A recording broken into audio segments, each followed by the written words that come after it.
맥주 감사절인데요. 한국 교회는 상반기가 끝나고 하반기가 시작되는 7월 첫 주일을 맥주 감사주일로 드립니다. 그래서 맥주 감사절 메시지를 무엇으로 할까 고민하다가 우리가 그 사도행전을 지금 살펴보고 있는데, 사도행전을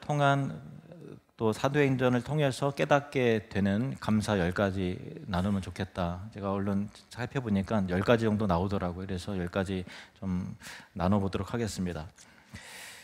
신약 성경의 복음서를 보면은 그 성경 대부분의 성경이 이렇게 예수님의 말씀은 갈색이나 붉게 따로 이게 구별되어 표시되는 것을 보잖아요. 예수님의 말씀인데, 사도행전도 읽어보면은 제일 첫 부분에 우리가 봉독했을 때 붉게 표시된 부분이 예수님 말씀이거든요. 그러니까 예수님의 말씀이 붉게 표시된 예수님의 말씀으로 사도행전이 시작된다. 이게 저는 감격스럽고 은혜가 되더라고요. 그게 참 감사하더라고요. 그러니까 사도행전의 시작, 또 교회의 시작, 사도들의 행전, 또 선교의 시작, 그 모든 이 근거가 예수 그리스도라는 사실이 그 특별한 의미죠. 그것이 감사하지 않습니까? 그래서 사도행전을 통한 첫 번째 감사는 그 시작이 예수님이어서 감사입니다. 사도행전은 28장까지 있는데 읽어보시면 알겠지만은 그 바울이 하나님 나라의 복음을 계속해서 전파한다, 하나님 나라의 복음을 계속해서 전파한다라는 것으로 마무리되지 바울의 순교로 마무리되는 게 아니거든요. 그러니까 계속해서 뭔가 이어져 가고 있고 확장되어 가고 있다. 사도행전 28장 그 이후부터 진짜 시작이다라는 것으로 마무리가 되거든요. 그래서 저와 여러분의 인생과 또 우리 교회와 모든 2000년 선교 역사가 다 사도행전 29장을 써내려가고 있는 거거든요. 우리의 복음, 우리의 인생, 우리 교회가 예수님의 십자가와 부활, 예수님의 말씀으로부터 근거되어 시작되었다는 게 얼마나 다행입니까? 왜냐하면 그가 시작하시니 그가 이루실 것이기 때문에, 그가 시작하시니 그가 완성시키실 것이기 때문에 그 자체가 굉장한 큰 위로가 되고 안심이 되지 않습니까? 그러니까 그 모든 근거와 시작이 예수 그리스도라는 것 자체가 참 감사이죠. 여러분의 생명의 시작이 주님으로부터 시작되었음을 믿으시길 바랍니다. 여러분의 인생의 출발이 예수 그리스도이심을 믿으시길 바랍니다. 그것이 우리에게서 첫 번째 감사입니다. 두 번째는 우리 모두에게 같은 성령을 주셨다라는 것이 감사인데, 예수님께서 승천하시기 전에 성령을 보내줄 것이라 약속하셨는데 약속하신 성령이 오순절 성령 강림을 통해서 이루어졌죠. 물론 이제 구약 시대 때도 성령의 역사가 있었어요. 그래서 어떤 사람이 성령의 충만함을 받아서 그 기적을 행하고 또 그 하나님의 놀라운 일들을 펼치는 일들을 구약 성경에도 보게 되는데, 그거는 이제 특정한 때에 특정한 사람에게만 일시적으로 한시적으로 보여줬던 은혜거든요. 그런데 성령의 사도행전의 오순절 성령의 역사를 통해서 우리에게 부어진 것은 비범하고 특정한 몇 사람에게 한정된 것이 아니라 모든 성도들에게, 예수 그리스도를 믿는 모든 자들에게 각각 주셨다라는 거거든요. 사도행전 2장 1절에서 4절 말씀 보시면, 오순절 날이 이미 이름에 그들이 다 같이 한 곳에 모였더니 호련히 하늘로부터 급하고 강한 바람 같은 소리가 있어 그들이 앉은 온 집에 가득하며 마치 불의 혀처럼 갈라지는 것들이 그들에게 보여 각 사람 위에 하나씩 임하여 있다니, 각 사람 위에 하나씩 임하여 있다. 4절에 그들이 다 성령의 충만함을 받고 성령이 말하게 하심을 따라 다른 언어들로 말하기를 시작하니라. 오순절 마가의 다락방에 보면은 남자도 있고 여자도 있고, 그러니까 오늘날 그 남자 여자 그런 관계보다도 그 2000년 전에는 고대 시대 때에는 여자들을 되게 폄하하고 그 남자들과 동등선에서 이게 두질 않았거든요. 그런데도 남자와 여자 구별하지 않고 각각 다 성령을 주셨고, 그 가운데는 예수님과 늘 3년 반 동안 동거동락했던 사도들도 있었을 것이고, 예수님을 멀찍이 바라만 봤던 주변에 있었던 평범한 성도도 있었을 거 아니에요. 그러니까 각각 하나씩 성령이 임했던 거지, 사도들이라고 2개씩, 3개씩 임하고, 또 이게 멀찍이 있었고 예수님과 직접적인 접촉이 없었던 사람은 이게 반개만 성령이 주어지고 그런 게 아니라 동일한 성령이 동일한 은혜 가운데 주어졌다는 거예요. 부유한 사람도 있었을 것이고 가난한 사람도 있었겠죠. 그런데 똑같은 성령의 역사가, 동일한 성령의 은혜가 일시적으로 한식으로 보는 게 아니라 누구에나 각각 똑같이 영원토록 내주에 계신다라고 하는 것이 얼마나 큰 감사입니까? 그러니까 우리 안에 계신 성령님이 사도들이 받은 그 성령님과 동일하신 성령님이라는 것이 참 감사한 것이죠. 후에는 이방인들에게도 동일하게 같은 성령을 주셨다는 것인데, 사도행전 15장으로 가보시면 8절 9절 말씀, 또 마음을 아시는 하나님이 우리에게와 같이 그들에게도, 그 이방인에게도 성령을 주어 증언하게 하시고 믿음으로 그들의 마음을 깨끗이 하사 그들이나 우리나 차별하지 아니하셨느니라. 동일한 성령을 주셨고 동일한 구원을 베풀어 주셨다는 거예요. 로마서 10장 12절 13절 말씀, 이 부분은 같이 읽겠습니다. 시작. 유대인이나 헬라인이나 차별이 없음이라 한 분이신 주께서 모든 사람의 주가 되서 그를 부르는 모든 사람에게 부요하시도다. 누구든지 주의 이름을 부르는 자는 구원을 받으리라. 아멘. 그러니까 우리 모두에게, 남자나 여자나 신분적으로 높은 사람이나 낮은 사람이나 부유한 사람이나 가난한 사람이나 많이 배운 사람이나 못 배운 사람이나 유대인이나 헬라인에게나 우리 같은 이방인이나 2000년 전 사도들에게나 2000년 후 우리 같은 현대인에게나 동일한 같은 성령을 주시고 동일한 구원을 베풀어 주시는 차별 없으신 하나님 아버지께 감사하시기를 바랍니다. 세 번째는 오순절 성령 강림과 함께 교회가 시작이 됐잖아요. 교회는 하나님께서 우리에게 주신 선물이죠. 이것이 세 번째 감사입니다. 2장 44절부터 믿는 사람이 다 함께 있어 모든 물건을 서로 통용하고 또 재산과 소유를 팔아 각 사람의 필요를 따라 나눠주며 날마다 마음을 같이하여 성전에 모이기를 힘쓰고 집에서 떡을 떼며 기쁨과 순전한 마음으로 음식을 먹고 하나님을 찬미하며 또 온 백성에게 칭송을 받으니 주께서 구원받는 사람을 날마다 더하게 하시니라. 초대교회 모습인데요, 교회를 선물로 주셨다라는 거죠. 그러니까 믿음의 사람들을 홀로 있지 않게 하시고 같이 묶어서 공동체를 이루게 하셔서 공동체적 유익을 누리고 함께 서로 사랑하기도 하고 사랑받고 서로 돌보고 양육받으면서 하나님 나라를 함께 누리면서 확장해 나가도록 교회를 선물로 주신 거죠. 아무리 믿음이 좋고 성령이 충만한 사람이라도 혼자 떨어져 있으면 식어요. 그리고 또 내가 제대로 가고 있는지 옆에서 말해주지 않으면 점점 기울어져서 이상한 길로 행하죠. 진리 가운데 함께 묶어져 있을 때 바른 길로 가게 되죠. 믿는 사람이 함께 공동체를 이루도록 하셨어요. 그래서 서로가 서로의 보호를 받고 함께 배우고 사랑받으면서 봉사하면서 함께 예배하고 자라가죠. 이것이 교회입니다. 초대교회 모습 보면은 각 사람들이 이제 집에서 떡을 떼고 또 순전한 마음으로 또 모여서 음식을 먹고 나누고 하는 그런 모습을, 초대교회의 모습을 보여주고 있는데, 떡을 뗐다는 얘기는 누군가 떡을 만들어 준비해야 될 거 아니에요. 그리고 음식을 먹었다는 얘기는 음식 준비를 누가 했겠죠. 그리고 먹고 가면 누군가 뒷정리를 했겠죠.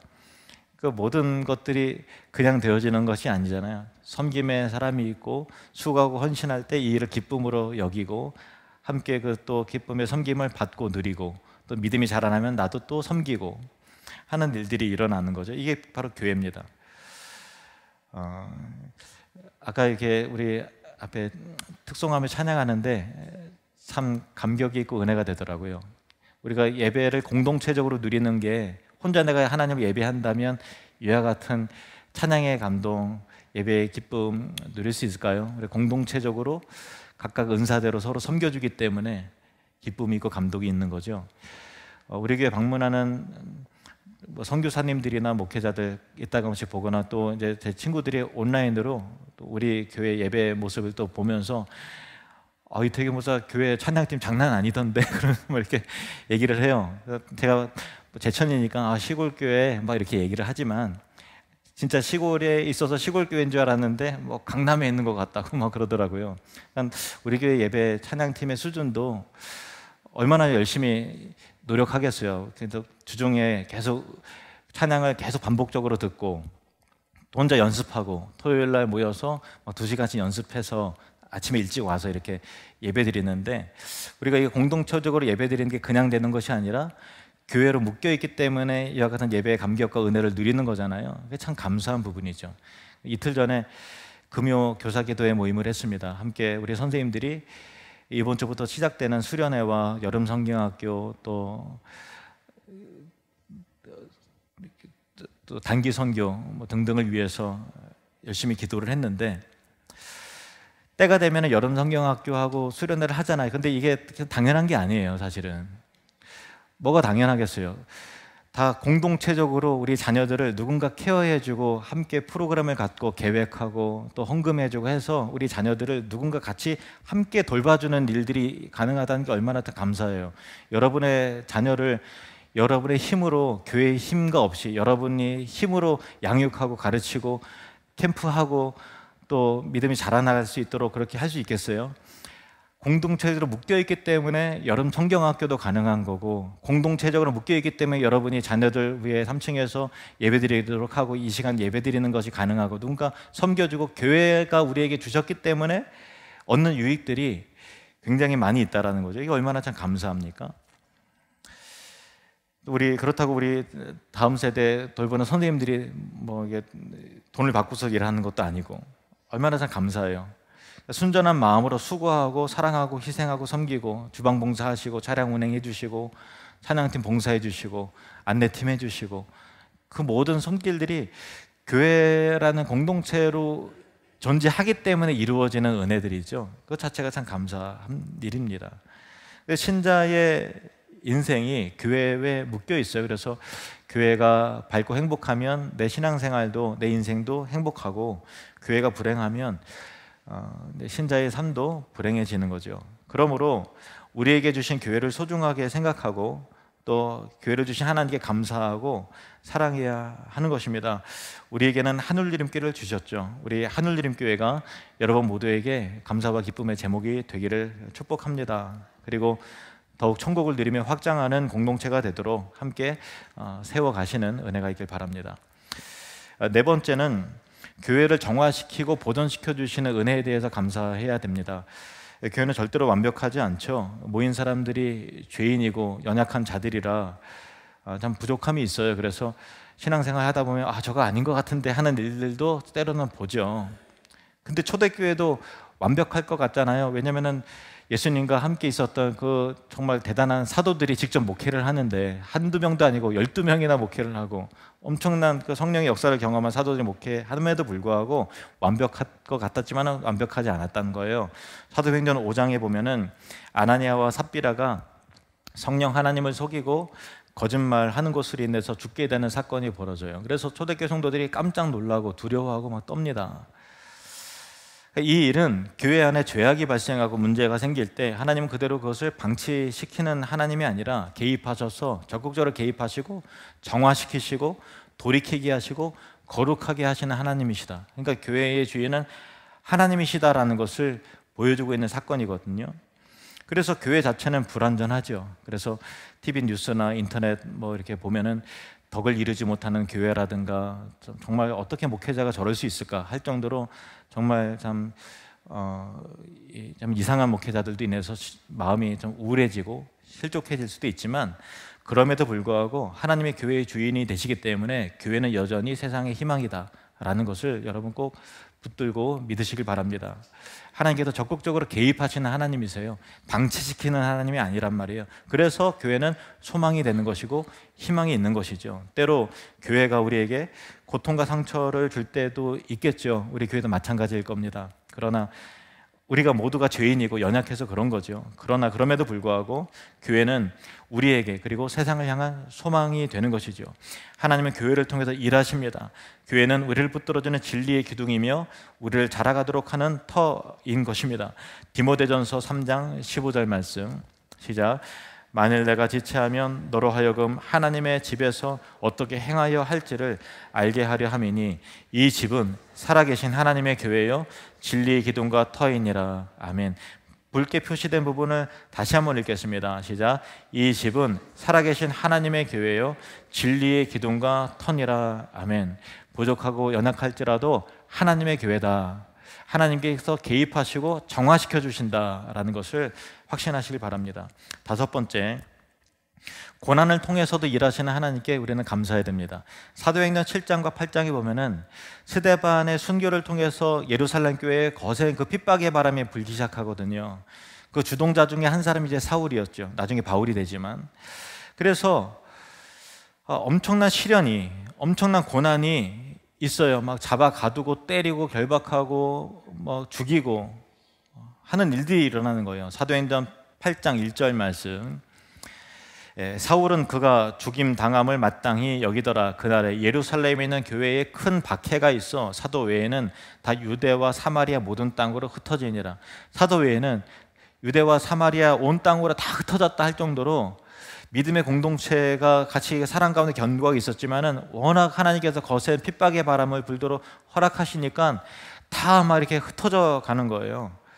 그런데 놀라운 것은 8장 4절에 그 흩어진 사람들이 두루 다니며 복음의 말씀을 전할세. 그러니까 흩어졌는데 복음의 역사가 더 굉장히 확장되더라는 거예요. 박해로 인해서 핍박받고 오해받고 매맞고 멸시당하고 심지어는 죽고 남은 사람들이 여기저기 흩어지는 그 자체로는 굉장한 고난이고 아픔이고 비극 아닙니까? 재앙이죠. 그렇지만 하나님께서는 그 일들을 통해서 우리가 생각하지 못했던 위대한 구원의 역사를 펼치시더라는 거예요. 이것이 사도행전에 나타나는 선교 역사예요. 사도 바울이 복음을 전하고 이동할 때 핍박이 있으니까 바울이 물러나 다른 곳에 가서 복음 전하고 거기까지 유대인들이 또 차오니까 또 가고 하는 걸 통해서 선교 지역이 막 확장되는 것을 사도행전 역사를 통해서 보듯이 우리 인생도 마찬가지라는 거예요. 고난이 없으면 우리는 안주하죠. 내가 옳겠거니 하고서 그냥 그대로 살아가는 것입니다. 그러나 핍박이 있고 아픔이 있고 참 어려움을 겪을 때 우리는 다시 한번 생각하게 되는 거예요. 나의 영적인 상태를 생각하게 되고 하나님 앞에서 나의 모습을 생각하게 되고 내가 제대로 가고 있는 것인가 확인하고 점검하게 되는 거죠. 매맞고 깨어지고 아프고 하는 걸 통해 낮아짐을 통해서 비로소 우리는 무릎을 꿇고 하나님을 찾더라는 거예요. 그래서 고난의 역사는 은혜의 역사인 거예요. 고난을 통해서 하나님께서 새로운 길을 여시고 합력해서 선을 이루시는 일들이 사도행전의 역사이듯이 저와 여러분의 참 깨어지고 연약해지는 그런 고난과 어려움이 있다 할지라도 그것을 선으로 바꾸시는 신실하신 하나님께 감사와 찬송을 올려드리시기를 바랍니다. 여섯 번째는 복음의 전파와 이방인 선교가 이루어지게 하심을 우리는 감사해야 됩니다. 사도행전 10장에 보면 베드로가 이방인 군대의 백부장 고넬료의 초대를 받아요. 원래 유대인들은 이방인과 상종하지 않았거든요. 그런데 성령님께서 안심시키는 거에 따라가라. 그래서 베드로가 가서 복음 전하고 설교 전할 때 고넬료를 비롯한 거기 있던 이방인들, 로마인들이 가족과 친구들이 성령의 세례가 부어져서 막 방언하고 놀라운 역사가 나타나고 오순절 성령의 역사와 동일한 성령이 똑같이 부어지는 거예요. 이방인들인데도. 13장에 가면 최초의 이방인 교회인 이 안디옥 교회가 바울과 바나바를 이방인 선교사로 파송을 하게 됩니다. 그래서 참 선교의 본격적인 선교 시대가 열려지게 되는 것을 보잖아요. 창세기 보면 하나님께서 아브라함을 부르시죠. 아브라함을 부르셔서 축복하시면서 내가 너로 인해서 세계 모든 민족이 복을 받게 될 것이다 라고 이렇게 말씀을 하고 계세요. 열방을 구원하시고 민족을 구원하시기 위해서 모든 민족을 구원하시기 위해서 아브라함을 택해서 부르셨는데 아브라함으로부터 시작된 구속의 역사가 이제 예수님께서 오심을 통해서 구원을 이루셨고 예수님께 이루신 구원을 이제 새롭게 펼쳐내는 선교의 역사를 이루시기 위해서 지상의 교회를 세우셨다라는 거예요. 그리고 사도행전 13장에 이제 드디어 세계 열방을 구원하시기 위한 본격적인 선교 역사가 시작이 되는 것입니다. 그래서 흩어진 많은 민족들이 복음을 듣고 구원을 받고 우리나라도 지금으로부터 백수십 년 전에 세상에 알려지지 않았던 정말 낯선 조선 땅 아닙니까? 세계 여러 나라들이 조선이라는 나라를 어디서 들어봤겠어요? 그런 땅에 하나님께서 선교사들을 보내심으로 말미암아 우리 민족의 운명을 바꾸어 내시는 것입니다. 그러므로 우리는 사도행전을 통해서 복음의 전파와 이방인 선교가 이루어지게 하심을 정말 감사해야 되는 거예요. 우리나라에 최초에 들어온 외국인 선교사들은 정말 감사한 것은 그 당시만 해도 유럽은 자유주의 신학으로 굉장히 많이 물들었어요. 근데 이 땅에 들어온 선교사들은 미국에서도 보수주의, 정말 하나님의 말씀을 최고의 권위로 삼는 신실하신 선교사들이 우리 조선 땅에 대거 들어왔거든요. 얼마나 감사해요. 그것이 우리나라가 세계 다른 유럽 국가들에 비해서 그래도 부흥의 세대를 경험하고 한국교회가 왕성하게 선교하고 이만큼 성장할 수 있었고 하나님 중심으로 보수적인 신학을 유지할 수 있었던 이유가 뭐냐면 최초로 들어온 선교사들이 보수적인 신학자들이 들어왔다라는 거예요. 얼마나 감사해요. 무디 목사를 통해서 그 선교사님들이 부흥을 경험했던 사람들이었어요. 보수적이지만 딱딱한 사람들이 아니라 성령의 임재와 은혜를 사모하는 그런 정말 하나님의 영적인 임재를 갈망하는 선교사들이었단 말이에요. 그래서 한국교회에 부흥의 역사가 일어났던 것입니다. 그리고 의사나 신학자와 같은 엘리트들이었어요. 그래서 조선 왕실의 주치의가 선교사고, 그리고 이런 협력들을 통해서 이렇게 세브란스 병원도 세워지고 또 고려대 병원도 세워지고 여러 대학교들이 세워지고 이 사회와 민족을 변화시키는 일들을 그 엘리트들이 감당을 했던 것이죠. 얼마나 감사합니까? 7번째, 복음이 순전한 복음으로 지켜질 수 있게 하신 것에 대해서 우리는 감사해야 돼요. 그 사도행전 15장에 보면 믿는 사람들 중에서 바리새파에 속한 사람들이 야, 믿음으로 충분하지 않고 너희도 할례 받아야 된다. 이방인들에게 안디옥 교회에 찾아가서 너희들 할례 받았냐? 우리 안 받았는데 너희도 할례 받아야지. 율법 지켜야지. 이렇게 되는 거예요. 그러니까 그 초대교회 때는 뭔가 신학적이고 교리적인 정돈이 되어 있지 않기 때문에 누가 무슨 말을 하면 그게 맞는가 이렇게 휩쓸리고 누가 무슨 말 하면 헷갈리게 하는 그런 시대였거든요. 그래서 이 바리새파 그리스도인들이 할례를 강조하니까 이방인들이 헷갈리는 거예요. 그래서 적지 않은 다툼과 혼란이 이루어졌어요. 그래서 최초로 예루살렘에서 이 문제를 해결하기 위한 공의회가 열려지게 되는 거예요. 서로 간에 갑론 을박이 있었지만 최종적으로 예루살렘 교회의 당시 그 담임 목회자였던 야고보가 정리해서 선언하기를 구원은 인간의 행위가 아니라 오직 예수 그리스도를 믿음으로만 충분하며 더 이상의 이방인들에게 할례와 율법이라고는 우리도 지지 못하는 멍에를 지어서 그들을 괴롭게 하지 말라. 다만 유대인 그리스도인 간의 정서적인 교류와 교제가 어려움을 겪도록 하기 위해서 너희 이방인들은 존중이 여기는 측면에서 우상의 더러운 것과 음행과 핏째 먹는 것을 멀리함으로 삼가함으로 이방인 그리스도인과 유대인 그리스도인의 정서 간의 교류가 어색해지지 않도록 그거는 좀 주의해주고 존중해주면 좋겠다. 그러나 복음은 오직 예수 그리스도를 믿음으로 충분하다. 할례나 그 밖에 다른 율법이 더해짐으로 구원받는 것이 아니다라는 것을 확고하게 판결을 내렸던 거예요. 이를 통해서 오직 예수 그리스도의 복음의 순수함이 지켜졌다는 것, 최초의 교리적인 정돈이 이루어짐으로 말미암아 오직 은혜로 구원을 받고 오직 믿음으로 구원을 받아서 우리가 이렇게 예배할다 할지라도 자유함 가운데 예배할 수가 있고, 우리가 예수 믿는다고 할례 받으라고 안 하잖아요. 오직 예수 그리스도만 충만하다고 그렇게 선포하지 않습니까? 이와 같은 그리스도 중심의 복음 중심의 이 복음이 말씀이 오늘날까지 이어질 수 있었다라고 하는 부분에 있어서 사도행전 15장의 예루살렘 공의회 사건이 얼마나 우리에게 큰 유익과 감사 제목인지 모릅니다. 8번째는 사도들과 초대교회 성도들이 엄청난 핍박을 받았음에도 불구하고 그 어려움을 이겨내줘서 너무나 감사하다는 생각이 듭니다. 바울이 세계 곳곳 다니면서 얼마나 많은 고생과 고난과 핍박을 많이 받았어요. 고린도 후서에 보면은 바울이 겪은 여러 고난의 일들을 압축적으로 설명을 하는데 한번 보십시오.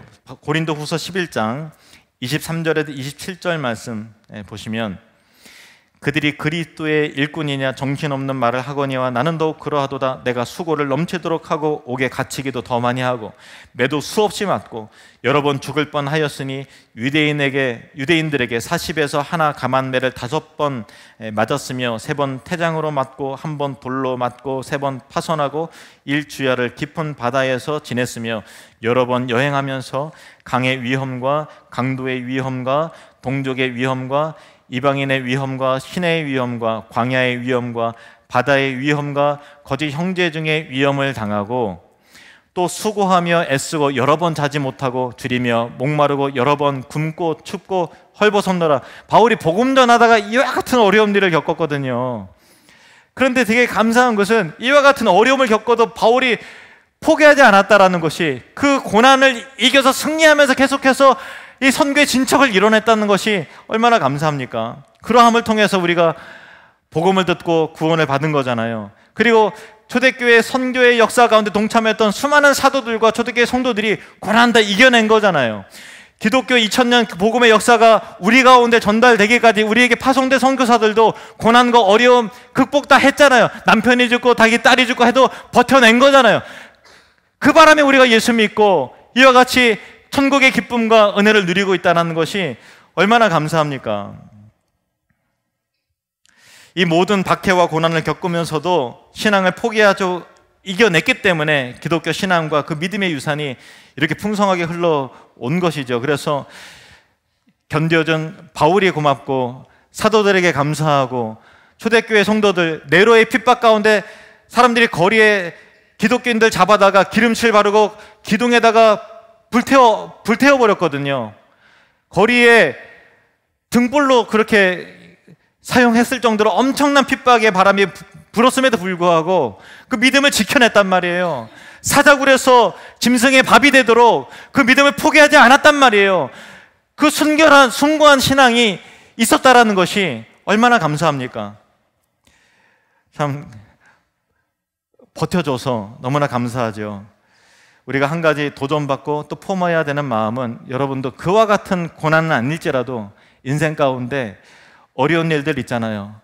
정말 포기하고 싶은 순간 있을 때라도 버텨내고 이겨내면 우리 믿음의 선배들이 그와 같은 열매를 맺었던 것 같이 여러분도 이겨내고 버텨내십시오. 그럴 때 하나님께서는 정말 상 주실 것입니다. 이겨낸 승리를 통해서 많은 사람들을 구원하고 하나님께 영광이 올려드리게 될 줄로 믿습니다. 이제 9번째, 바울이라는 훌륭한 모델을 우리에게 주심을 정말 감사해야 되는 것입니다. 사도행전 20장 24절 말씀 시작. 내가 달려갈 길과 주 예수께 받은 사명 곧 하나님의 은혜의 복음을 증언하는 일을 마치려 하면은 나의 생명조차 조금도 귀한 것으로 여기지 아니하더라. 아멘. 참 바울이 너무 훌륭하잖아요. 근데 사실 성경의 의도는 바울의 훌륭함과 위대함을 부각시키기 위해서 사도행전이 기록이 된 게 아니에요. 다른 서신서도 마찬가지고, 성경 기록 목적은 복음이 그만큼 가치가 있다라는 거죠. 복음이 그만큼 사람을 완전히 변화시키고 복음의 사명 앞에서 우리의 생명조차 조금도 귀한 것으로 여기지 않을 정도로 위대한 가치가 있다는 것을 바울의 삶을 통해서 우리에게 보여주는 것이지, 바울 얼마나 대단하냐, 얼마나 위대하냐, 우리들은 감히 번접할 수 없다 하는 것을 보여주는 것이 아니라 예수에 붙들린 사람은 이와 같이 살아간다라는 것을 보여주는 것이거든요. 그래서 바울은 우리가 따라할 수 없을 만한 위대한 영웅이 아니라 우리가 따라가야 될 모델인 거죠. 복음은 그와 같은 것입니다. 예수님이 어떤 분이시며 복음이 무엇이길래 바울과 같이 기독교에 대해서 적대적인 사람이 주님 만나서 완전히 변화가 되어서 목숨을 걸고 복음을 증거하는가 라는 거예요. 바울 안에 있는 복음과 우리 안에 있는 복음은 같은 복음이고, 바울을 움직이고 만들어낸 성령님이 우리 안에서 역사하신 그 성령님과 동일하신 성령님이시라는 것을 우리가 알고 있기 때문에 우리도 그와 같이 변화시키고 그와 같은 열정을 우리에게도 부어주실 줄로 믿습니다. 마지막 10번째로는 우리에게 성경을 주심을 참 감사해야 하는 것입니다. 사도행전을 통한 마지막 10번째 감사가 바로 그거예요. 사도행전이 하나님의 말씀으로 우리에게 주어졌다는 것. 사도행전 강해를 통해서 여러 번 살펴보았지만은 누가가 빌립보에 남아있잖아요. 빌립보에 남아있다가 3차 선교여행 끝날 때까지 빌립보에 남아있다가 바울이 원래 예루살렘으로 그냥 직항해서 배 타고 가려고 하다가 유대인들이 죽이려고 하는 바람에 마게도냐를 거쳐서 가다가 빌립보에 가서 빌립보에서 누가가 합류하는 바람에, 그때 이후로 바울이 순교할 때까지 누가가 계속 동행하잖아요. 그래서 바울의 후반기에 사도행전이 그렇게 그 현장에서 보고 듣고 경험한 것들을 그 의사 누가가 기록을 해서 성령의 감동으로, 그래서 사도행전이 우리에게 주어진 것입니다. 그리고 바울이 복음을 증거하면서 바울이 복음을 증거했던 세워졌던 그 교회들 가운데 문제들이 막 생겨나는 거예요. 갈라디아 교회들 같은 경우는 이단이 침투해서 믿음으로만이 아니라 율법을 지켜야 된다라고 해서 사람들이 막 이단의 말에 막 휩쓸리고, 고린도 교회도 문제가 일어나고, 뭐 그러는 바람에 갈라디아서와 데살로니가 전후서를 시작으로 고린도 전후서, 로마서와 같은 여러 복음서들이 문제가 있고 그 사람이 낙심한 사람들을 위로해야 되고 진리를 더 명확하게 가르쳐줘야 되는 상황이 생겼기 때문에 여러 서신서들이 성령의 감동 가운데 바울이 편지해서 서신서들이 기록된 거 아닙니까? 그래서 그 성경이 우리에게 기록됨을 통해서 우리가 교회가 무엇인지를 알게 되고 하나님이 어떤 분인지 알게 되고 복음을 명확하게 알게 되고 시련이 닥칠 때 어떻게 위기를 넘겨야 되는지를 알게 되고 하는 것들을 우리가 성경을 통해서 배우게 되는 것입니다. 만약에 성경이 우리에게, 신약 성경이 우리에게 주어지지 않았고 만약에 구약 성경만 있었다고 하면 영상을 보지만 홍해가 갈라지고 화려한 영상이 있지만 자막 없는, 음성 없는 영화를 보는 것과 똑같아요. 뭔가 대단한 일이 벌어지는데 무슨 내용인지 모르는 거예요. 근데 복음서가 우리에게 주어지게 되고 사도행전이 기록되었고 서신서들이 있기 때문에 오직 예수 그리스도 믿음으로만 구원을 받는 하나님의 은혜의 복음을 선명하게 우리가 깨닫게 되고 배우게 되는 것이죠. 진리를 알게 되는 것입니다. 얼마나 감사합니까? 그래서 성경을 우리에게 주셨다라는 것, 사도행전의 역사가 이렇게 우리에게 주어져서, 기록되어 주어져서 전달되었다는 것이 참 감사한 부분인 것입니다. 로마서 10장 17절 말씀 함께 읽겠습니다. 그러므로 믿음은 들음에서 나며 들음은 그리스도의 말씀으로 말미암았느니라. 시편 119편 105절 말씀 시작. 주의 말씀은 내 발의 등이요 내 길의 빛이니이다. 우리에게 영원한 생명의 말씀을 주심으로 우리의 어두운 영혼과 삶의 구원의 빛을 비춰주시는 신실하신 하나님께 감사하시는 저와 여러분 되시기를 축복합니다.